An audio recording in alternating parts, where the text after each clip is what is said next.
Hello everyone, एक बार फिर से आप सभी का स्वागत है मेरे यूट्यूब चैनल विवेक गौतम में। और आज मैं लेकर आया हूँ BT 101 इंजीनियरिंग केमिस्ट्री मॉड्यूल 2 का पार्ट 4। टॉपिक है water boiler problem and softening methods. तो चलिए स्टार्ट करते हैं। टॉपिक है water boiler problem and softening methods. देख लेते हैं इसके कंटेंट्स। तो पहला पॉइंट है इंट्रोडक्शन ऑफ बॉयलर ट्रबल्स, जिसे हमने पार्ट 1 में कवर किया है। सेकेंड है स्लेज एंड स्केल, जिसे पार्ट 2 में डिस्कस किया है। थर्ड है बॉयलर कोरोजन, जिसे पार्ट 3 में डिस्कस किया है। और आज का टॉपिक हमारा है पार्ट 4 कास्टिक इम्ब्रिटलमेंट, जिसे हम डिटेल में स्टडी करेंगे। तो चलिए स्टार्ट करते हैं कास्टिक इम्ब्रिटलमेंट। और अगर आप पहली बार मेरे चैनल पे आए हैं तो मैं चाहूँगा कि मेरे चैनल को आप लाइक करें, शेयर करें, सब्सक्राइब करें और बेल आइकन पे ज़रूर प्रेस करें ताकि आगे आने वाली वीडियोज़ की नोटिफिकेशन आप तक आसानी से पहुँच सके। तो चलिए स्टार्ट करते हैं। एक नई ट्रबल है, एक नई प्रॉब्लम है, जिसको बॉयलर ट्रबल भी बोलते हैं, बॉयलर प्रॉब्लम बोलते हैं, और वो है कास्टिक इम्ब्रिटलमेंट। इसको समझने का प्रयास करते हैं। तो it is a type of boiler corrosion cause by using highly alkaline water in the boiler. तो क्या कह रहा है, ये भी एक तरह का बॉयलर कोरोजन ही है। जैसा हमने अभी कोरोजन को समझा था उसी तरह ये बॉयलर कोरोजन ही है, बट ये जो होता है ये हाईली अल्कलाइन वाटर को बॉयलर के अंदर यूज़ करने के कारण होता है। इसलिए कास्ट अल्कलाइन वाटर जो होता है कास्टिक ही होता है, इसलिए इसको बोलते हैं हाईली अल्कलाइन वाटर बोल सकते हैं या हाईली कास्टिक वाटर बोल सकते हैं। तो due to the caustic substance ये प्रॉब्लम होती है, इसलिए इसका नाम ही रख दिया गया है कास्टिक इम्ब्रिटलमेंट। ओके, आगे देखते हैं। During softening process by lime soda process, free Na2CO3 is usually present in small proportion. और ये कास्टिक सब्सटेंस जो होता है ये बॉयलर के अंदर वाटर में आता कहाँ से है? तो एक्चुअली में जब बॉयलर में हम वाटर को फिट करते हैं तो उसके पहले उसका एक्सटर्नल ट्रीटमेंट करते हैं और उसमें हम लाइम सोडा प्रोसेस एम्प्लॉयड करते हैं। तो लाइम सोडा प्रोसेस में जो सोडा कंटेंट होता है Na2CO3, वही सोडा कंटेंट अगर स्मॉल प्रोपोर्शन में उस वाटर में प्रेजेंट रह जाता है तो वही कहीं ना कहीं इस कास्टिक इम्ब्रिटलमेंट के लिए रीज़न पैदा करता है। देखिए कैसे। इन high pressure boilers Na2CO3 decompose, अगर ये थोड़ा भी मात्रा में Na2CO3 वाटर में प्रेजेंट रह गया तो जब हम हाई टेम्परेचर पे स्टीमिंग प्रोसेस करते हैं उस टाइम पर ये Na2CO3 डिकम्पोज होता है और डिकम्पोज होकर दो प्रोडक्ट बनाता है, एक NaOH और दूसरा CO2, and this makes the boiler water caustic. और यही सब्सटेंस NaOH जो होता है ये वाटर को कास्टिक बना देता है। कैसे बनाता है, इस रिएक्शन के माध्यम से समझ सकते हैं। Na2CO3 यानी जो सोडा है थोड़ी मात्रा में प्रेजेंट है, ये हाई टेम्परेचर पे जब वाटर से रिएक्शन करता है तो प्रोडक्ट बनाता है 2NaOH plus CO2। Actually both the products are undesirable for the boiler. दोनों प्रोडक्ट कहीं ना कहीं प्रॉब्लम क्रिएट करते हैं। CO2 मेक्स वाटर एसिडिक या फिर कहीं ना कहीं स्लो कोरोजन इफेक्ट देता है, जबकि NaOH जो होता है वो कास्टिक एम्ब्रिटलमेंट के लिए रीज़न बनता है।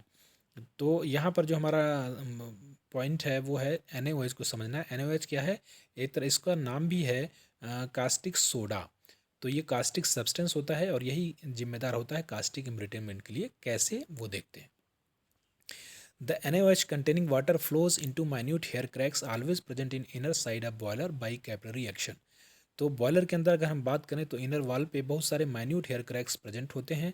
और जब ये NaOH कंटेनिंग, जब NaOH वाटर के अंदर आ गया तो ये NaOH कंटेनिंग वाटर जब इन माइन्यूट हेयर क्रैक्स में इन्फिल्ट्रेट होता है या उसके अंदर फ्लो होता है तो वो कैपिलरी एक्शन के थ्रू, तो वो कहीं ना कहीं कास्टिक एम्ब्रिटलमेंट के लिए जिम्मेदार होता है। आगे देखते हैं। Here water evaporates and the dissolve caustic soda concentration increases progressively. और यहाँ पर माइन्यूट हेयर क्रैक्स में होता क्या है कि टेम्परेचर बहुत ज़्यादा होता है, जो कि ये बॉयलर का पार्ट होता है, एक हाई टेम्परेचर इस पे होता है। तो वहाँ पर जैसे ही ये NaOH कंटेनिंग वाटर फ्लो होता है तो वाटर तो तुरंत इवेपरेट हो जाता है, स्टीम में कन्वर्ट हो जाता है, लेकिन जो NaOH होता है उसका कंसनट्रेशन यहाँ पर धीरे धीरे बढ़ने लगता है। इस इमेज के माध्यम से हम रिलेट कर सकते हैं। ये जो कास्टिक इम्ब्रिटलमेंट यहाँ पे आसानी से देखा जा सकता है। ये बेंड्स है, जॉइंट्स है, जहाँ पर ये मटेरियल ज़्यादा एक्यूमुलेट होते हैं और वहीं पर ये कोरोजन क्रिएट करते हैं। और कास्टिक इम्ब्रिटलमेंट के कारण ये लेयर्स कमज़ोर हो जाती हैं और लेयर्स निकल जाती हैं और वहाँ पे इस तरह का होल हो जाता है। इसको हम इस इमेज के थ्रू समझ सकते हैं। आगे देखते हैं।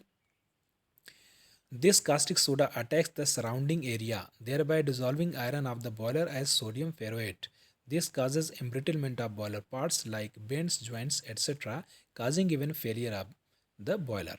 और ये कास्टिक सोडा जो होता है NaOH वो क्या करता है, अपने सराउंडिंग एरिया पे अटैक करता है और धीरे धीरे वहाँ के, जहाँ पर ये अटैक करता है वहाँ के आयरन को एज ए सोडियम फेरोएट अपने आप में डिज़ोल्व करने लगता है।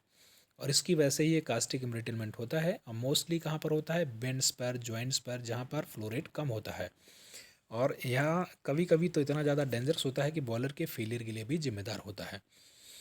Caustic cracking can be explain by considering the following concentration cell. इस कास्टिंग क्रैकिंग को हम एक कंसंट्रेशन सेल के माध्यम से आसानी से समझ सकते हैं।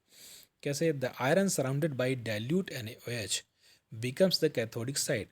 यानी बॉयलर के अंदर जहाँ भी NaOH कंटेनिंग वाटर है तो वहाँ का जो आयरन होगा वो एक तरह से जो डाइल्यूट NaOH, जहाँ पे बहुत ज़्यादा NaOH का कंसंट्रेशन नहीं होगा, वो वाला पोर्शन कैथोडिक साइड की तरह बिहेव करता है, जबकि the iron in contact with concentrated NaOH becomes anodic part. और जहाँ पे माइन्यूट हेयर क्रैक्स में NaOH फ्लो कर गया है वहाँ पर NaOH का कंसंट्रेशन बढ़ जाता है और वो पार्ट एनोडिक पार्ट की तरह बिहेव करता है, विच इज़ कॉन्सिक्वेंटली डिजॉल्व और क्रोडेड। और वही NaOH जो कंसनट्रेटेड NaOH होता है और एक जगह डाइल्यूट NaOH होता है, दूसरी जगह कंसनट्रेटेड होता है, तो यहाँ पे एक कंसनट्रेशन सेल बन जाता है और जिसकी वजह से जहाँ पर कंसनट्रेटेड NaOH होता है वहाँ का आयरन मटेरियल डिज़ोल्व होने लगता है या कोरोडेड होने लगता है। ये कास्टिक एम्ब्रिटलमेंट का ही एक यहाँ पे है। इस चीज़ को आप वीडियो को पॉज करके इसको थोड़ा सा जूम करके देख सकते हैं आसानी से। और यहाँ पर देखिए लेफ्ट हैंड साइड में लिखा हुआ है iron at rivets bends joints etcetera, जो कहीं ना कहीं एनोडिक पार्ट की तरह बिहेव करता है। फिर उसके साथ में कंसनट्रेटेड NaOH सोल्यूशन लगा होता है और फिर बीच में देखिए डबल बार है, यानी ये सेल की तरह रिप्रेजेंट हो रहा है। फिर लिखा है डाइल्यूट NaOH सोल्यूशन यहाँ पे होता है। फिर उसके आगे लिखा है आयरन एट सरफेसेस पर, ये पोर्शन जो होता है वो कैथोड की तरह बिहेव करता है। और इस तरह एनोड और कैथोड का जो बन जाता है एक तरह का कंसंट्रेशन सेल बन जाता है और एक जगह से iron material as a sodium ferroate dissolve होने लगता है और यही कास्टिक एम्ब्रिटलमेंट के लिए जिम्मेदार होता है। आई होप आपको यहाँ तक समझ में आया होगा। अब देखते हैं प्रिवेंशन ऑफ कास्टिक एम्ब्रिटलमेंट। हम क्या कर सकते हैं कि कास्टिक एम्ब्रिटलमेंट का फॉर्मेशन या क्रिएशन हो ही ना। तो उसके लिए हम देखते हैं यहाँ पे caustic embrittlement can be avoided, कैसे दूर किया जा सकता है। पहला पॉइंट है by using Na3PO4 as a softening reagent instead of Na2CO3। Water की सॉफ्टनिंग के लिए जो हम लाइम सोडा प्रोसेस इम्प्लाइड करते हैं वहाँ पे सोडा की जगह Na2CO3 की जगह अगर हम Na3PO4 का इस्तेमाल करें तो इस तरह की प्रॉब्लम नहीं होगी, क्योंकि वहाँ से हमें Na2CO3 मिलेगा नहीं। Na2CO3 मिलेगा नहीं तो वो डिकम्पोज होकर NaOH का प्रोडक्शन नहीं करेगा। NaOH का प्रोडक्शन नहीं होगा तो कास्टिक एम्ब्रिटलमेंट नहीं होगा। सेकेंड पॉइंट है बाई एडिंग टेनिन और lignin to boiler water since these block the hair cracks thereby preventing infiltration of caustic soda solution in this. और अगर हम लिग्निन और टेनिन जैसे कुछ ऑर्गेनिक सब्सटेंस को बॉयलर के अंदर डाल दें तो ये जो गमी टाइप के प्रोडक्ट्स होते हैं, एसिडिक गमी टाइप के प्रोडक्ट्स होते हैं और ये जाकर उन हेयर क्रैक्स को ब्लॉक कर देते हैं। जब हेयर क्रैक्स ब्लॉक हो जाते हैं वहाँ पर ये NaOH कंटेनिंग वाटर फ्लो नहीं हो पाता है, इन्फिल्ट्रेट नहीं हो पाता है, तो वहाँ पर कंसनट्रेशन सेल का फॉर्मेशन नहीं होता है और इस तरह कास्टिक एम्ब्रिटलमेंट नहीं हो पाता है। तीसरा पॉइंट है by adding Na2SO4 to boiler water. यानी बॉयलर वाटर के अंदर हम अगर Na2SO4 को डाल दें, मिला दें, तो होगा क्या, Na2SO4 is added to boiler water so that the ratio of Na2SO4 and NaOH is kept as 1:1:2:1 and 3:1। यानी यहाँ पर अगर हम Na2SO4 का एडिशन कर दें और NaOH भी बना हुआ है तो उनके रेशियो को इस तरह अगर मेंटेन कर दिया जाए तो भी कंसनट्रेशन सेल का फॉर्मेशन नहीं हो पाता है। और लिखा है कि in boilers working respectively at pressure up to 10, 20 and 30 atmosphere. और इस तरह का यह टेम्परेचर भी, प्रेशर भी अगर मेंटेन कर दिया जाए तो कंसनट्रेशन सेल का फॉर्मेशन नहीं होता है और NaOH सोडियम फेरोएट के माध्यम से आयरन को डिज़ोल्व नहीं कर पाता है। यानी कास्टिक एम्ब्रिटलमेंट को हम इस तरीके से भी रोक सकते हैं। फिर देखते हैं इसके डिसएडवांटेज क्या है। कास्टिक एम्ब्रिटलमेंट अगर होता है तो उसके डिसएडवांटेज क्या हैं, देख लेते हैं। The cracking of weakening of the boiler metal cause failure of the boiler. अगर ये boiler material due to caustic substance धीरे धीरे कोरोड होता है या धीरे धीरे डिज़ोल्व होने लगता है तो बॉयलर मटेरियल क्या हो जाता है, वीक हो जाता है, सॉफ्ट हो जाता है और कभी कभी वो बॉयलर के फेलियर के लिए भी जिम्मेदार हो जाता है। इस इमेज से आप आसानी से रिलेट कर सकते हैं। ये बॉयलर मटेरियल है, ये जो लेयर्स के थ्रू इसका पूरा आयरन निकल रहा है वो एक्चुअली कास्टिक सब्सटेंस के कारण हो रहा है, और इसको हम इस इमेज के माध्यम से आसानी से समझ सकते हैं।